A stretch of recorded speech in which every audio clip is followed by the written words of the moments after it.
Гледате дневникот на Сител. Во студиото со вас Иван Кузмановски. Добро вечер, ви благодарам што сте со нас. Ова се настаните кои го одбележаа денот. Обвинителството побара само мерки за предпазливост. Покрената истрага за осомничениот за уништување на пиштолот со кој биле убиени Вања и Панче. Почна рехабилитацијата на Пониква, Сител на терен, во какви услови и под каква терапија ќе бидат повредените од дискотеката во Пулс. Човечки зап создаден во лабораторија, решение кое носи крај за имплантите. Дело на професорката Ана Ангелова Валпони, македонка која пишува историја на Кингс Коледжот во Лондон. Костадинов чека нова кандидатура, СДСМ дополнително ќе одлучува за Струмица. Знам преговара со ВМРО ДПМН за поддршка уште во првиот круг од локалните избори. Нападите продолжуваат. Иран предупреди, интервенција на САД може да биде многу опасна. По тема на денот вечерва имаме интервју со професорката Ана Ангелова од Кингс Коледжот во Лондон за нејзините научни истражувања кои најавуваат големи промени во стоматологијата. Станете со нас, почнуваме веднаш.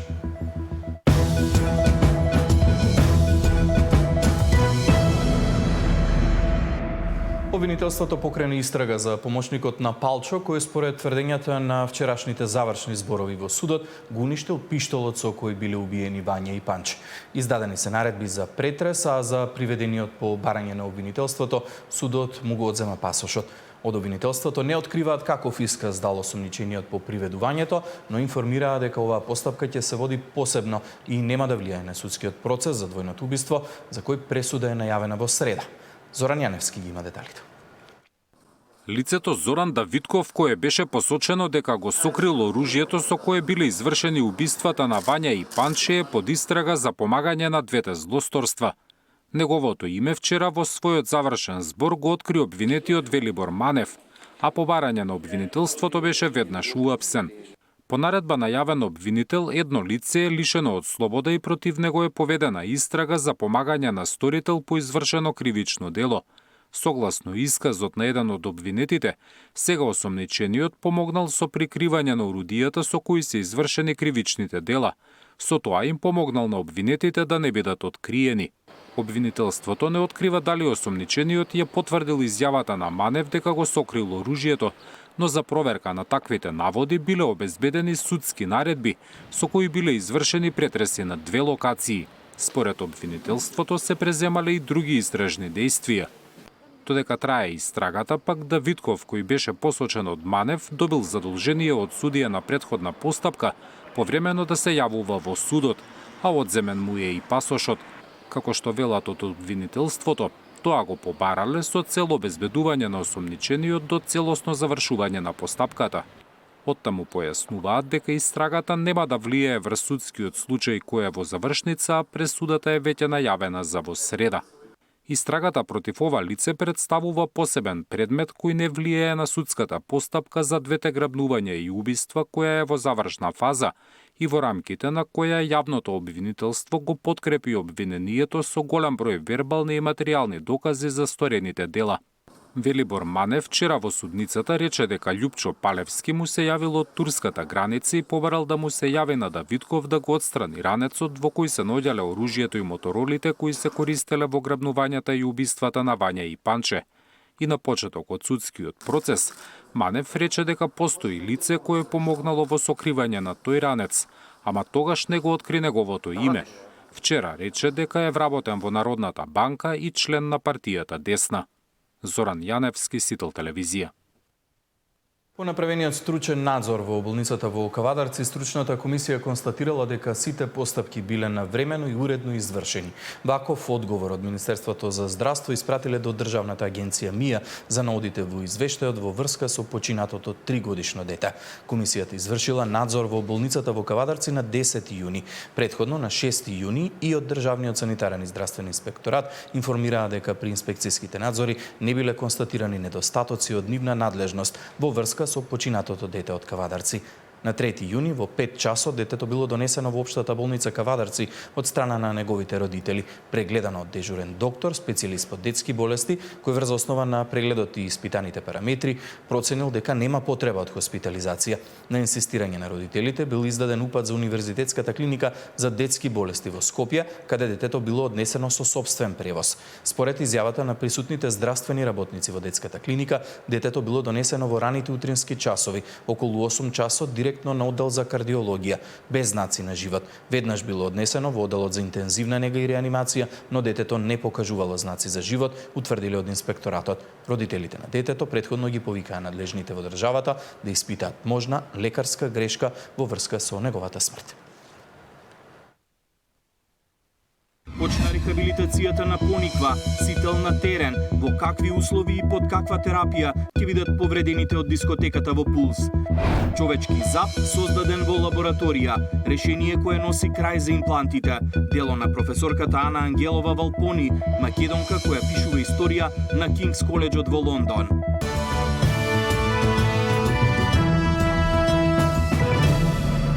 Символично во 18 часот и 5 минути во Кочани почна маршот на ангелите, движејќи се од градскиот парк преку трговскиот центар пред општината до полициската станица и зградата каде се сместени судот и обвинителството. Родителите побараа одговорност за виновниците кои овозможиле незаконски да работи објектот на дискотеката Пулс, во кој загинаа 62 лица, околу 200 беа повредени. Со свирежи го изразија револтот пред објектот на кафе барот на сопственикот на дискотеката Пулс во трговскиот центар и пред општината. Од пред полициската станица директно од министерот за внатрешни работи Панче Тошковски побараа одговори за акцијата која кобната вечер била извршена во дискотеката Пулс и прашаа дали била законски спроведена. Воедно побараа средба и со представници на јавното обвинителство за гонење на организиран криминал и корупција.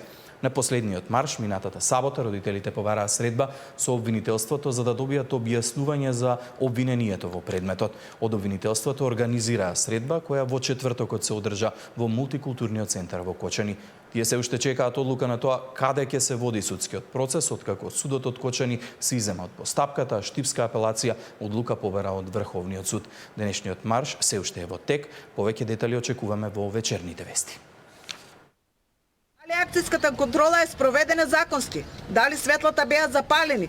Дали музиката беше стопирана? Дали службените лица од МВР кои беа таму и видоа дека настанува пожар, воспоставија коридор и ги насочија нашите деца во темницата и чадот полека да не го напушти објектот. И најпрвин не ги пуштаат да излезат. За потоа кога огнот се повеќе беснееше и се создаде толпа од деца кои сакаат да излезат надвор, полицајците ја отворија вратата и први пред децата трчеа кон излезот да се спасат. Дали се утврдени неправилности и одговорностите по кои работеле? Дали сите тие лица вработени во МВР кои беа во акцијска контрола се повикани на распит и се осомничени? Бараме одговори и одговорност од МВР. Бараме средба со Ојо Гок. Првата група од 46 повредени од дискотеката Пулс во Кочани утрово замина на рехабилитација на Пониква. Сместени се во одморалиштето на МВР, а ќе останат таму во период од 2 недели. Во меѓувреме во тек е реконструкцијата на одделението за физикална терапија во Кочанската болница. Во какви услови ќе се одвива рехабилитацијата на Пониква денеска провери колегата Даниел Василев. Полициското одморалиште на Пониква ги прими првите повредени од трагедијата во импровизираната дискотека Пулс во Кочани. 46 пациенти денеска се сместија во објектот, каде во наредните 2 недели ќе бидат на рехабилитација со медицински персонал кој ќе се грижи за нив. Повредените ќе предстојуваат по систем на ротација. Секоја група ќе биде сместена по 2 недели. Предност добија повредените кои веќе активно одат на физикална терапија. Доктор, медицинска сестра и физиотерапевти ќе се грижат за закрепнување на физичките повреди. Замислено е да се одвива физикална терапија, да се стави акцент на групните вежби, на групните активности, затоа што не е само од засегнатите делови од телото, туку треба комплет вежби за цело тело, така да се замислени повеќе активности од и групни спортови, значи зумба, аеробик и други активности во однос на физикалната терапија, значи стандардните масажи, вежби. Веќе во втората недела планирана е и работа со психолози. Вклучување на психолози, психолошка поддршка, замислени се групни терапии, направен е распоредот за групните терапии, исто психолозите ќе бидат достапни за индивидуална терапија за кој кога сака, значи да обави индивидуална терапија, и во договор со психолозите тоа ќе биде да бидат еден ист психолог кој што ќе биде во текот на целиот престој, за да може да има доверба, да стекна доверба повредените, за да може да соработуваат.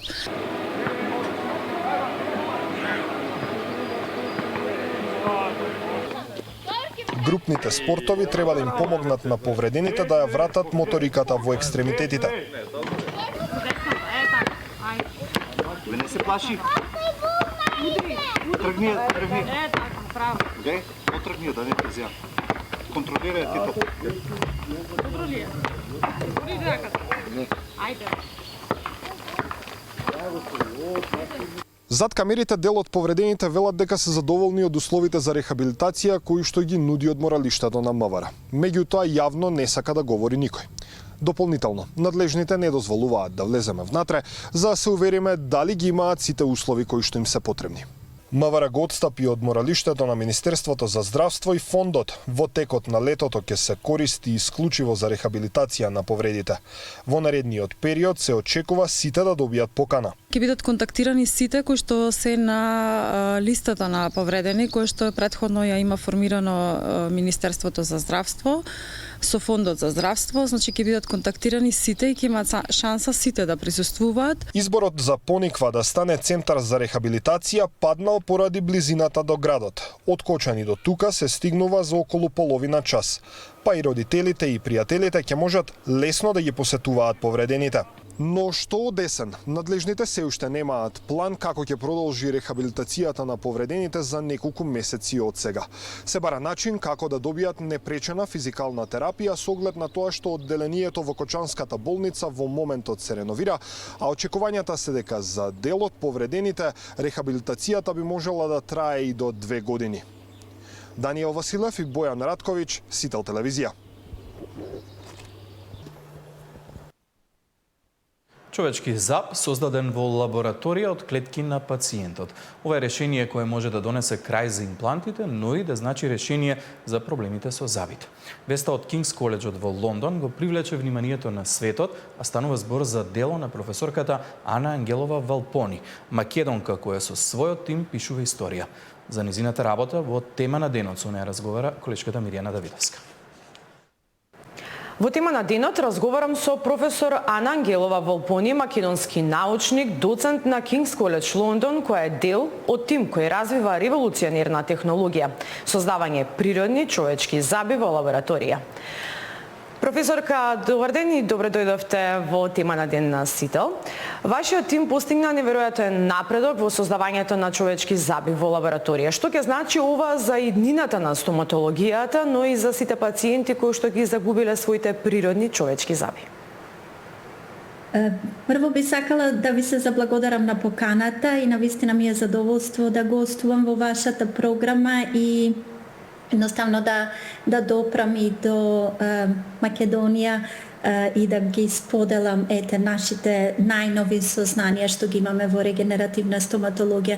Што значи ова?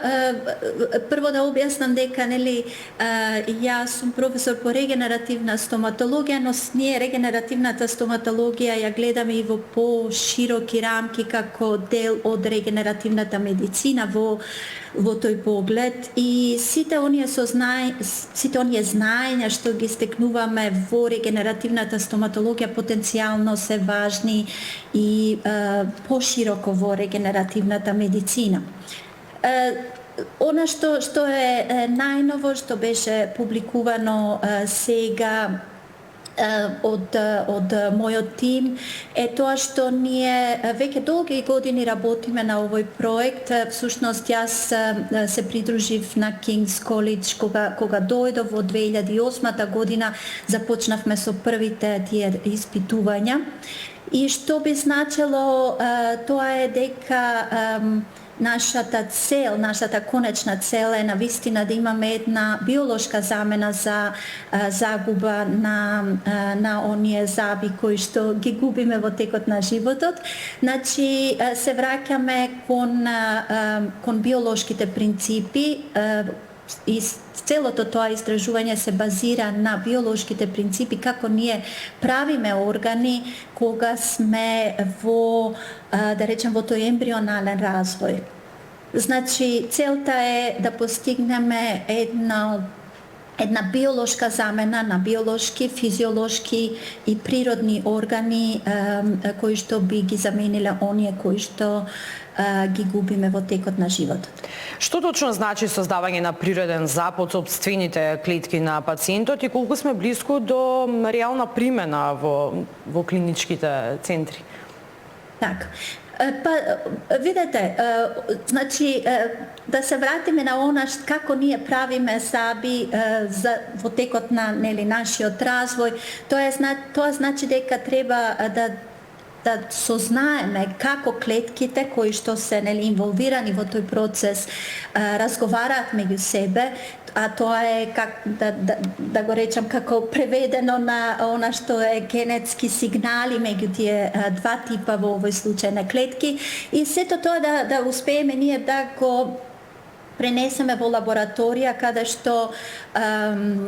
што тие клетки би почнале да разговараат, да едноставно да разменуваат сигнали и сето тоа во еден 3D, да речам, е во една, како да кажам, во еден скафолд ние го нарекуваме, значи во едни услови кои што се надвор од нашето тело, се до оној момент кога ќе успееме да создадеме, ги нарекуваме малечки органоиди, односно зачетоци на зап кои што подоцна ќе се имплантира и ги има сите тие атрибути за да израсне во целосно функционален зап. Сега каде сме со истражувањата, значи мојот тим, јас имам повеќе докторанти исто така кои што навистина работат секојдневно на различни проблеми од овој проект. Ние сме сега во моментов се уште во лабораториски услови, значи она што представува како next step, како нареден чекор е како ова да го преведеме, да направиме една транслација кон клиниката и се надевам дека тоа ќе го направиме во соработка исто така со клинички дел и со клинички оние што се нарекуваат clinical trials и така натаму. Значи, тоа е се во моментов во план да се направи, но се уште е рано, бидејќи мораме да исполниме некои одредени услови за да тоа се регистрира како така и да отпочнеме со тие студии. Професорка, колку овој процес е различен од оној традиционален стоматолошки третман како имплантите или вештачките коронки? Тоа е многу добро прашање, бидејќи, знаете, стоматологијата многу напредуваше со биоматеријали, со различни, да речам, нови техники кои што ги имаме. Ова е различно во смисол што значи биолошки заб, во смисол што би добиле заб како орган кој што е целосно природен.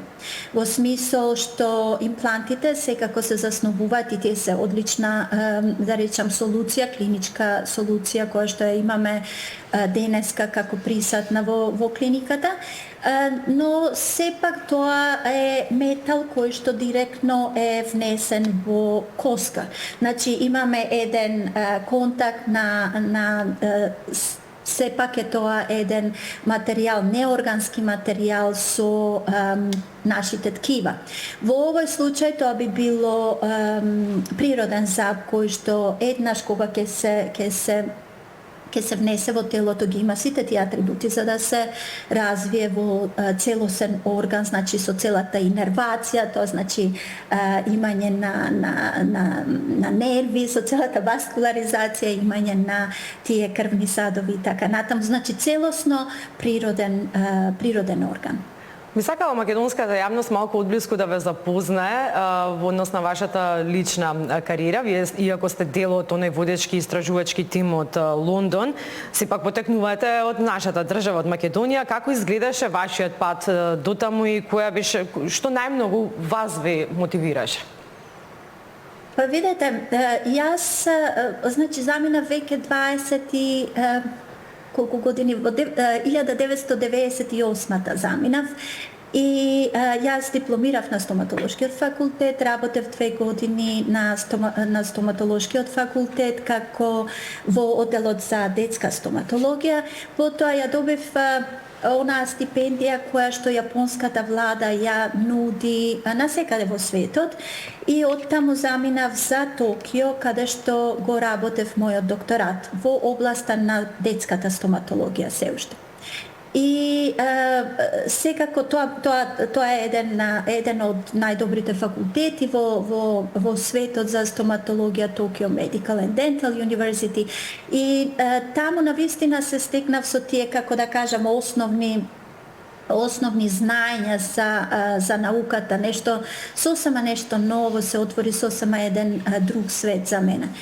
Потоа заминав заради семејни причини, значи сопругот е италијанец кој што исто така докторираше во Јапонија, значи заминав во Италија каде што повторно дипломирав на стоматологија, овој пат всушност на факултетот за медицина, кој што имаше како специјалистичка лауреа за стоматологија. И таму исто така го добив, да речам, стоматолошкото звање уште еднаш на италијанскиот факултет, тоа е универзитетот во Падова. Оттаму 2008 година се приклучив на King's. Тие беа доста заинтересирани во она што јас го работев уште во Токио.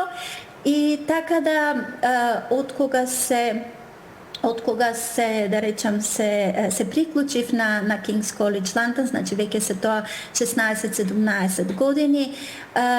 По публикацијата на мојот труд 2013 година, кој што беше така револуционерен, исто така беше доста, да речам, интересен во тој смисол што конечно успеавме да го направиме тој breakthrough, да создадеме од клетки зап. King's College London ми ја понуди таа катедра од регенеративна стоматологија и ние го естаблиравме, да речам, тој програм post-graduate, кој што е постдипломски програм на регенеративна стоматологија, кој што е уникатен во светот се уште. И моментално сум директор на таа програма, професор на катедрата, исто така предавам, го држам предметот од регенеративна медицина, исто така на King's, и сум визитинг на Токио, сепак ги задржав тие врски, бидејќи сум нивни член со докторирањето таму. Така да тоа е мојата приказка, мислам дека може би е слична на многу од македонците кои што се одлучиле за академска кариера надвор. Така, имате ли помош или соработка со македонски институции?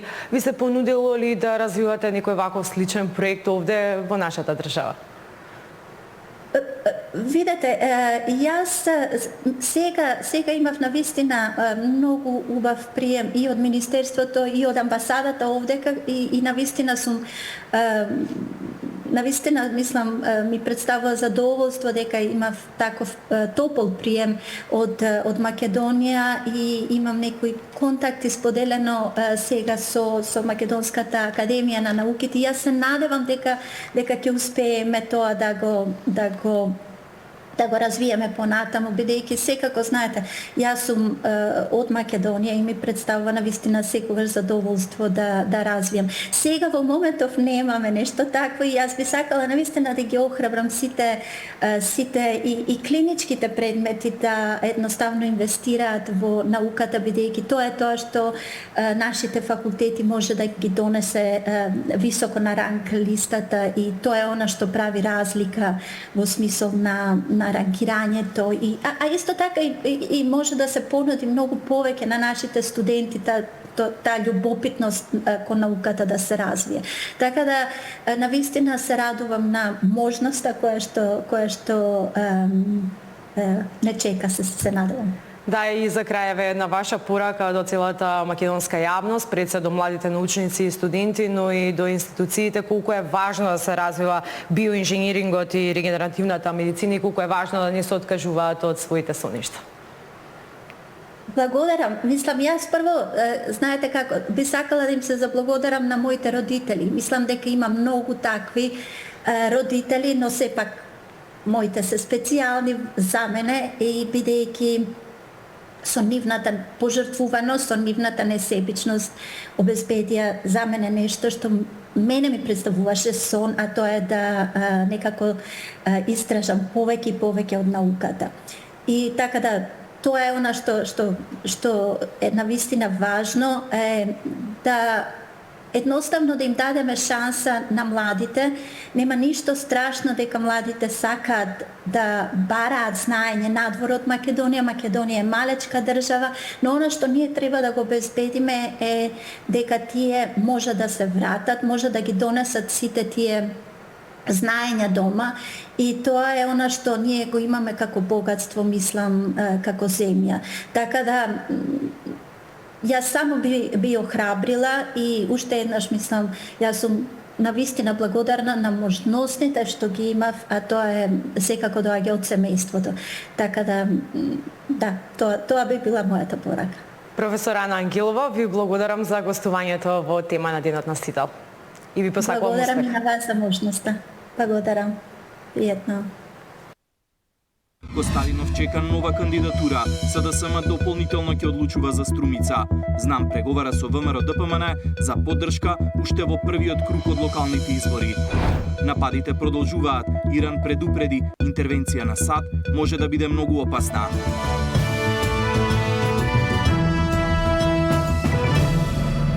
Актуелниот градоначалник на Струмица, Костадин Костадинов, не беше меѓу 19 имиња кои синоќ ги објави лидерот на СДСМ за учество на локалните избори. Во изјава за Сител, Костадинов вели дека води на сите анкети и очекува повторно да биде кандидиран, но од партијата велат дека доправа ќе одлучуваат. Од ЗНАМ пак информираа дека во тек се разговори со ВМРО ДПМН за поддршка уште во првиот круг од изборите, таму каде што тие ќе излезат со своји кандидати да добијат поддршка од коалицијата. Костадин Костадинов очекува поддршка од СДСМ за нов мандат во Струмица. Во кус разговор за Сител вели дека на сите анкети води со 3:1 во однос на останатите кандидати и по завршувањето на внатрепартиските пресметки очекува да се официализира неговата кандидатура. Откако вчера партискиот лидер објави 19 кандидати за градоначалници, меѓу кои поддршка за нов мандат добија сите 5 актуелни градоначалници на СДСМ освен Костадинов. Од СДСМ и денеска потврдуваат дека ова не значи дека тој излегува од игра. Таму каде што не беа објавени кандидати за градоначалници, се уште си траат внатрепартиските значи анализи и секако дека се чека и општинските организации да настапат со свој кандидат кој што ќе го предложат во партијата, во централата и секако после ќе се како што ќе ги добиваме информациите, така ќе бидете известени секако за сите наредни кандидати со кои што ќе настапи СДСМ на предстојните локални избори. Според ВМРО ДПМН, кандидатите за градоначалници на СДСМ се синоним за неспособност. Овие кандидати се директно избрани од ЗАЕФ, изгласани од Филипчи новото раководство на СДСМ, кое беше трети-четврт ешелон во времето на ЗАЕФ, односно деца и послушници на ЗАЕФ. Очигледно е дека овие кандидати се ставени колку да не е безич, со оглед на тоа дека и оние кои беа досега градоначалници од СДС не направија ништо за своите општини, освен празнење на општинските каси, нова проекти и развојот одеше во надолна линија. Некогаш големата СДС сега е пред распад. ВМРО ДПМН ќе биде апсолутен победник на локалните избори, велат од владачката партија. ВМРО ДПМН досега утврди 30 неимиња со кои ќе бара довербата на граѓаните на изборите на есен, но партијата се уште калкулира со кандидатот за град Скопје. Нивниот коалицијски партнер ЗНАМ потврдува дека во тек се преговори помеѓу двете партии за поддршка уште во првиот круг од локалните. Партискиот портпарол не ја исклучи можноста ВМРО ДПМН да нема свој кандидат во општина Центар, туку да го поддржи кандидатот на ЗНАМ, но детали ќе бидат познати до крајот на месецов. Ставот на движењето ЗНАМ е дека на овие избори ќе настапиме самостојно и на советничките листи и за кандидатите за градоначалник.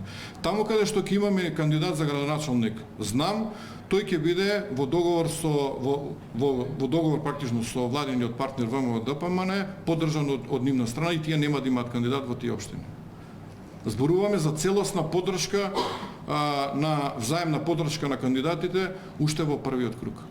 Кандидати за градоначалници за сега нема објавено ниту една од албанските политички партии. Деспина Тодоровска, Сител телевизија. Од Министерството за транспорт информираа дека од вечерва ќе се пушти за сообраќај за сите возила делницата од Подмолје до Охрид, како дел од автопатот Кичево-Охрид. Делницата Подмолје-Охрид беше затворена за сообраќај според одобрен времен режим, се со цел да се комплетира нејзината изградба. Во меѓувреме сообраќајот се одвиваше по стариот регионален пат. Според првичните најави од Министерството за транспорт, до почетокот на јули треба да биде пуштен во функција делот од автопатот од Врбјани до Охрид. Автопатската делница Кичево-Охрид на коридорот 8 почна да се гради во февруари 2014 година. Изградбата на автопатот со вкупна должина од 57 километри првично беше проектирана на 374 милиони евра, а по неколку анекси на договорот и продолжување на роковите, неговата цена достигна 598 милиони евра. Тој износ, според Министерството за транспорт и врски, нема да се менува и покрај пролонгирање на рокот. Според последните информации од Министерството, целосно завршување на автопатот Кичево-Охрид се очекува до крајот на следната година.